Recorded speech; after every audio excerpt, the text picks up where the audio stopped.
We all misbehave sometimes.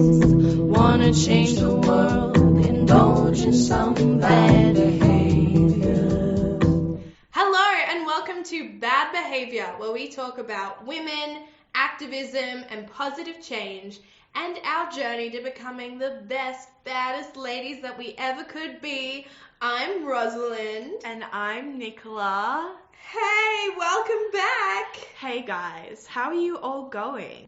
So, how have you been bad this week? A while back, I got a tattoo. We talked about it in our tattoo episode. I'd just come back from New York City and I decided that I needed a tattoo to remind myself to look after me first, because it was kind of a tumultuous time. I was finishing my degree, lots of things were going on, and I had let that go by the wayside. I was eating horribly, I was sleeping really badly, I was going out not thinking about how it affected me mentally. So I actually got a tattoo of a origami duck, which sounds so silly, but to me it's just that you make your own luck and that you have to build your own future, and so it was just about looking after myself. A duck's lucky. Lucky duck. It's my lucky duck. Yeah. Lucky duck. I think that also like a symbol of perseverance and other things. So it was just getting through this period and allowing myself to put myself first. It's a really lovely reminder to have, but it's on the back of my shoulder. I can't see it. Yeah. Unless I remember that it's there and have a look. Maybe that was the wrong place to put something that's supposed to remind me to look after myself. But, you know, it's been ups and downs, as it always is in your journey towards wellness, fulfillment, and nirvana. Recently, I'd kind of reached one of those points where I was eating pasta every day, sleeping 4 or 5 hours a night, and just living my life dairy, like I was 16 again. But I'm on a wellness journey now. Here she goes. No, seriously, I've cut out bread and pasta as much as I can. I'm addicted to those things, and I get very nauseous when I eat. Well, because you're intolerant, aren't you? Yeah. Yeah, so it makes sense. And I have also stopped eating after a certain time, just because I would just go and snack because I was bored rather than because I was hungry. Classic, and yeah. I find it just so much easier if I just say, hey, nah, stop where you are, put it down. How does this relate to your tattoo though? It's just this idea that, like, put yourself first. Think about your wellness. Put yourself in a position where you're present in your own life. Oh, I love that. That's a good bad behavior. Yeah. Self-care. I've been doing squats. Shit, girl. My body doesn't know what has happened to it. I am aching in places I didn't know I owned. But in the end, I'm on a journey. And journeys can hurt. I don't know. Journeys, oh, they definitely hurt. There's some strong wisdom in there. Nicola, how have you been bad this week? Okay, so mine is kind of a similar vein. Ooh, okay. We went to a party on the weekend. Great party. You were there. Good. We looked so good. So I'm on the dance floor, having the time of my life. Yes. And I make eye contact with this girl. Ooh, we shuffle across the D floor to each other. We're having a good chat. We were talking, and she was telling me how much she loved her job. It's not often that you meet people who are so happy in the work that they do. I was so happy to talk to her, and I was talking about how my job is a bit shit sometimes, and she was like, well, you know what? You need to, like, do a creative project. You should start a podcast. Oh my God. I was like, babe, I have a podcast. And she subscribes on the spot to it. Oh. Such a cutie. Oh my God, she could be listening. Hi. Hi, dance floor babe. I wish I remembered your name. I've never called anyone a babe in my life. Hi. Yeah, no, she was a dance floor babe. She was so beautiful. And I was like, at least, you know, a quarter of a bottle of tequila in. Hashtag drink responsibly. Drink responsibly. So I don't remember the name connected with this amazing story because of drinking irresponsibly. Right. Don't a lot of morals, a lot of layers in this story. That's so nice though that it was beautiful, and instantly she was responded to what you were saying, and women supporting women. Love it. I was so chuffed. It was one of the first times that I'd spoken about this podcast in a social setting, that outside of my really good friend. Yeah. So I thought, you know what? I've got this elevator pitch sorted. Like, I can proper tell people about it now and not not be all like, oh, if you want to, like, maybe, thank Yeah, you, you know, yeah. meek. And When you have something you really love, because we both love being here, it's kind of hard because you're vulnerable when you say, I know, it's you know, scary. I love this, I want you to love this. It's so scary. That's so exciting. Yes, it was really cool. Shout out to Danceful Babe. So, this week we are doing architecture. Women in architecture. Yes. Very excited. Okay, so let's get started. I want to hear about the woman you chose. All right. I am going to talk about Laurie Brown. She is a professor at Syracuse University, and she used to call herself an architect and an artist, but now she calls herself a feminist activist architect. Ooh, that's such a cool title change. So I couldn't talk about everything that she's done. She's written a lot of different academic books and papers on architecture, and specifically on the intersection between feminism, architecture, and how practice and teaching and buildings themselves are gendered. And she's done a lot of different projects with some very cool organizations. She's helped renovate women's shelters, housing for single mothers that have recently been released from incarceration. She actually spoke at my university, the University of Melbourne, so when I was cool. actually enrolled. I didn't go. I didn't know she was there. But she and I were in very close proximity. Your paths could have crossed. Potentially, we could have been buying a sandwich together. You could have made eye contact. I have two things that really spoke to me. Okay. One is she co-launched a foundation called Architects, with 2 X's at the end for women, very cool. with Nina Friedman in 2012. And it's a architecture group in New York City, and it raises awareness about women in architecture, creates mentoring networks for students, has projects that they run like teaming up to edit more women architects and designers into Wikipedia. They create spaces for architecture students to discuss their careers, how to negotiate what is a very male-dominated field. Absolutely. And organize guest speakers who are women, because so few of them are asked into universities. She said that she had a lot of students come up and ask her, where were the women in her lectures? Where are the women in this space? And students who would come and say they were really surprised about what architecture was like once they left university and left studying, because it was a boys' club. And so she said, I can't remember exactly what she said, but it was something like, I got to a point where I couldn't say I completely empathize with you and not do anything about it. Wow. So she created that. This platform. Yeah. Wow. So the other thing that really spoke to me that she did, she wrote a book called Contested Space, Abortion Clinics, Women's Shelters and Hospitals. Ooh. And it basically investigates how legislation in America affects these spaces that are very political spaces. And legislation has changed how you can build them, and that then changes how we see them and changes how we're affected by them, and then it affects our bodies. So there's this really big relationship in that. So for example, there's the only abortion clinic in Mississippi at the time had a fence, and there were a lot of protests outside of the abortion clinic, people lining up on the sidewalk. And so they had started weaving plastic bags and black plastic through the fence links to try and create some privacy for the women who were going in to use the facility. And it wasn't a great space. It wasn't really creating much privacy, and it was also super ugly. And then this building that's already political becomes an ugly space. So she then used Architects, her foundation, to create a competition for students to try and come up with an idea for the fence and bring more awareness to this issue. I think they've done it, but I'm not entirely sure. But just the idea that just the building itself and the fencing and how it looks can have such a political impact. Another example is there are a lot of laws that are specifically made to limit abortion clinics in states where they don't want them. Trap laws. So, for example, in 2013, the Texas House Bill 2 legislated that abortion facilities have to meet standards of ambulatory surgical centers.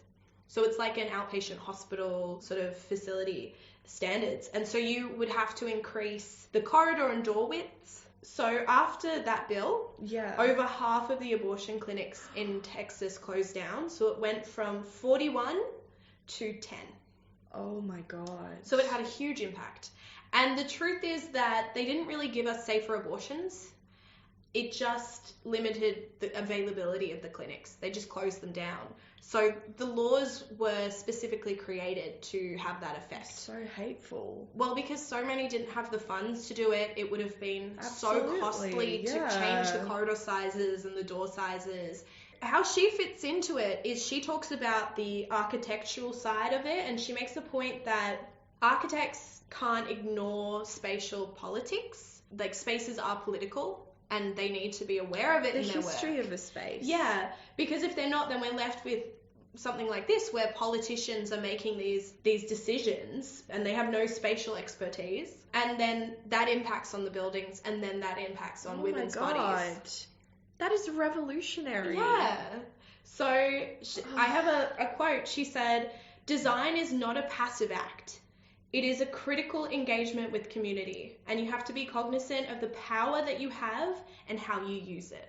So that really spoke to me because, you know, especially with Trump in presidency at the moment, and we've talked a lot about abortion rights and Planned Parenthood and with the Women's March and so many other things that have gone on.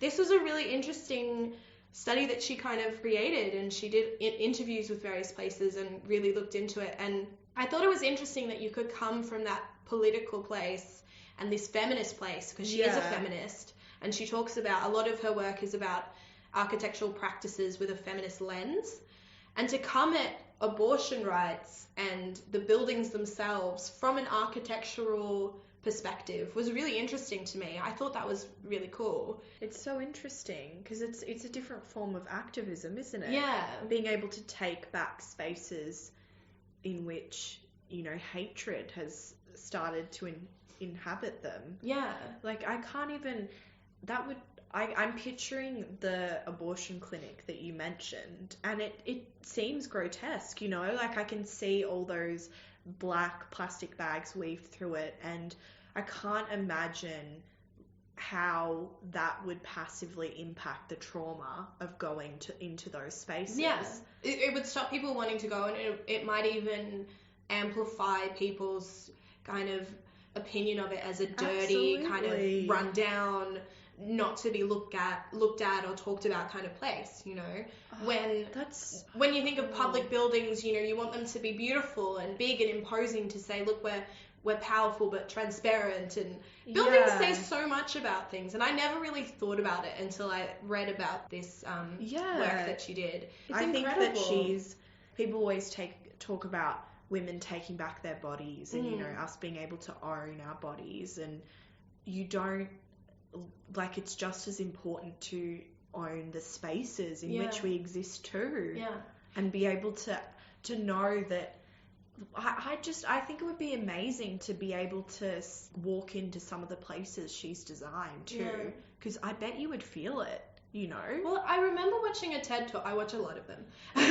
I watched a TED Talk by a man who was talking about architecture, and he was talking about how if minorities and women had designed many of our public spaces, they would be completely different. But they were designed by primarily white men.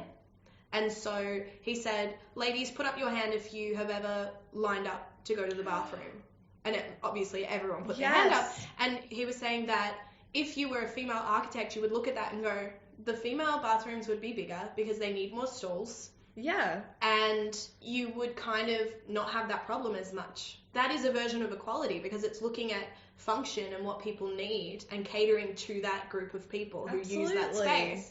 Maybe there would have been different processes for the male bathrooms. Who knows? But just the idea of that little change and how people view spaces, and how it just reminds you that every space that you design should have so many different perspectives put in it, and spaces that are used for communities should think about the people and minorities should be designed and by users. The community. Yeah, exactly. I had another quote, but I feel like I've used up. Just say Okay. So she says about the students, she says, if we can bring more awareness to young female students and women already out in the profession about how to be better negotiators and to speak up and to speak out about what we are worth, it will immediately start to change the conversation. Damn. The gal is speaking Mic the drop. truth. Yeah, that is... Oh. She's so interesting to me. Just her perspective is, I don't know, now, after having looked at it, feels obvious. But beforehand, I don't think I ever would have thought of approaching it in that way. And that's interesting, right?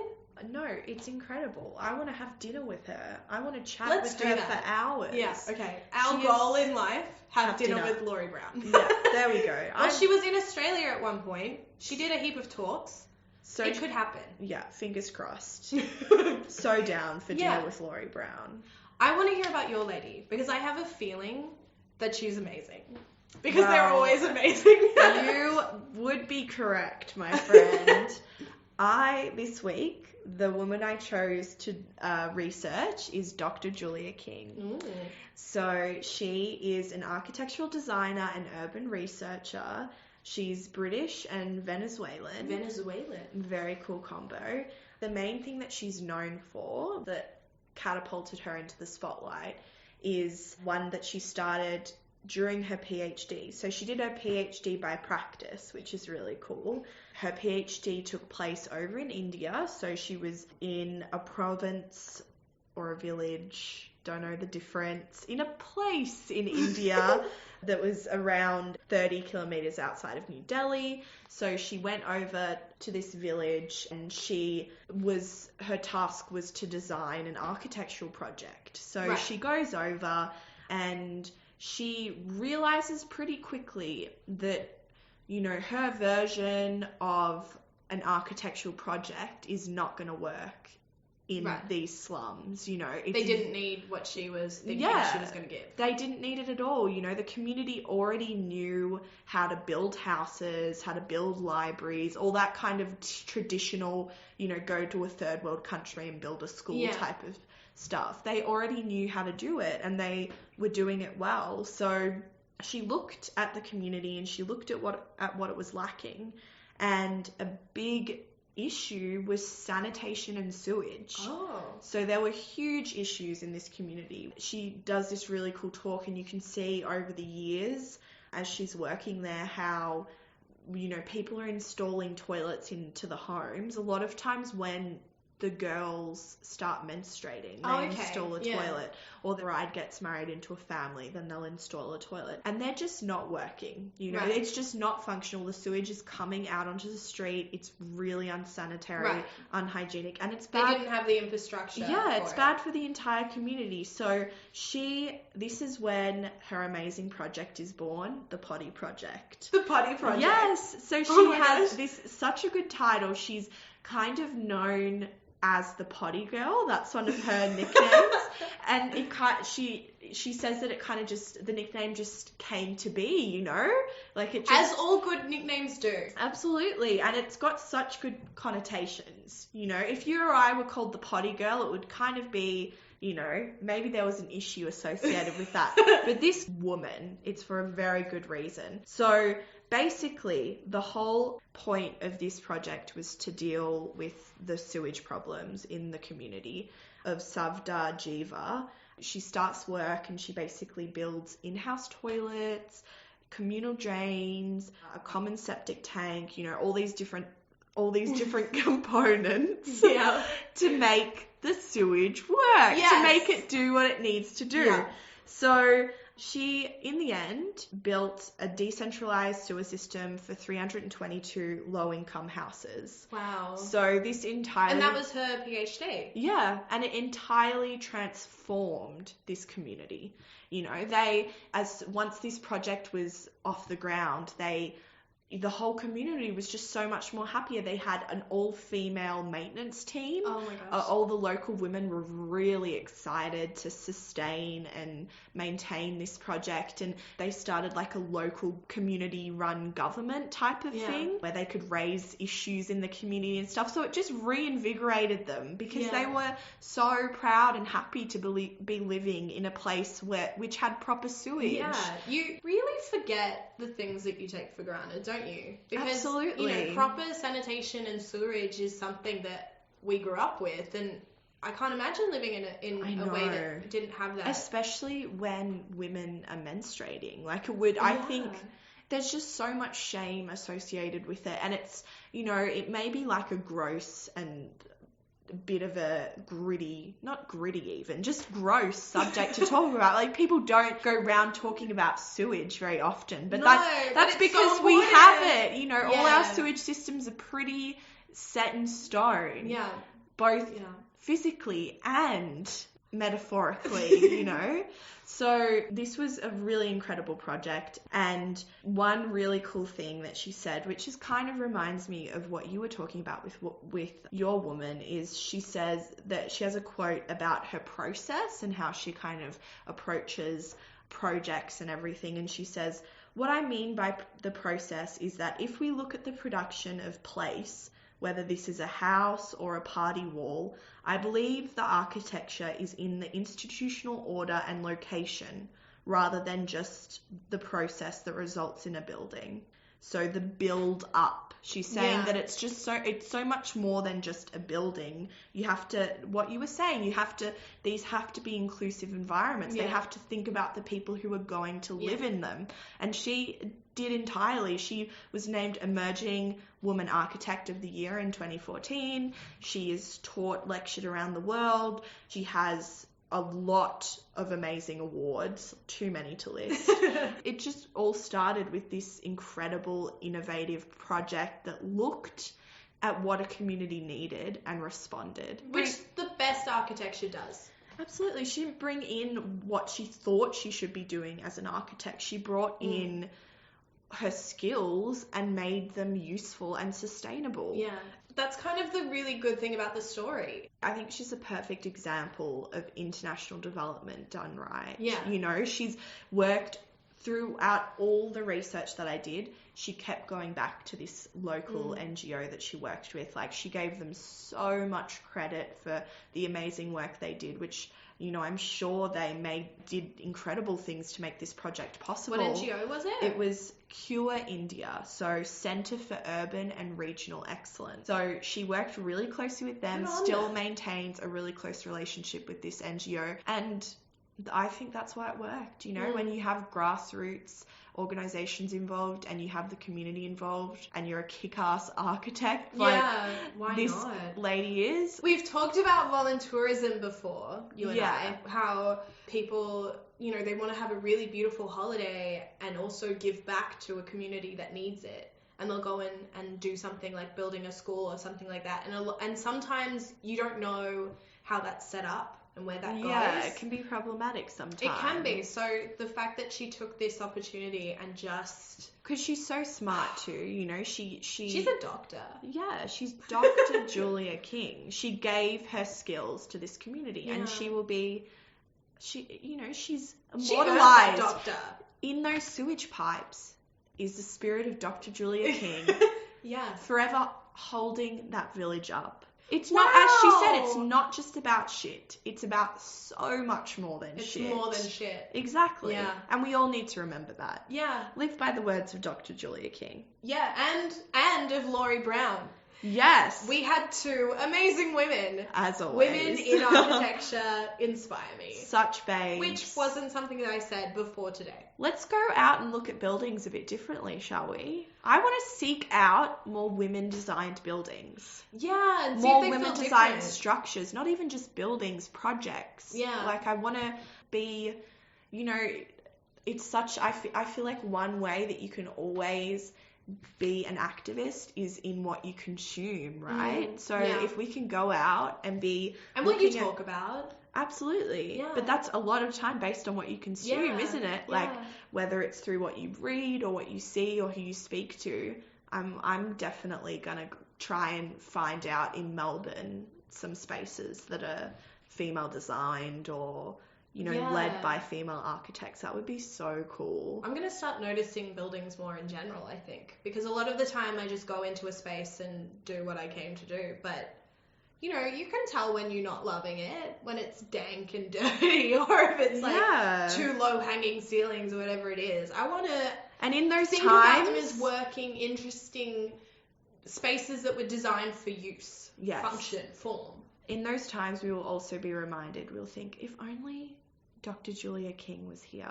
If only Laurie Brown would come and just say some wise words to us about where we are. Loath ceiling and dank space. Anyways, thank you so much for listening to us. Please, if you want to talk to us, you can find us on Instagram at Bad Behavior Podcast, or send us an email at badbehaviorpodcast@gmail.com. And we would also love if you left us a sneaky review, because that really helps us and gets the podcast out there. So please leave us a review. Thank you so much, and we'll be back next time with some more kick-ass women. Woo! See you later.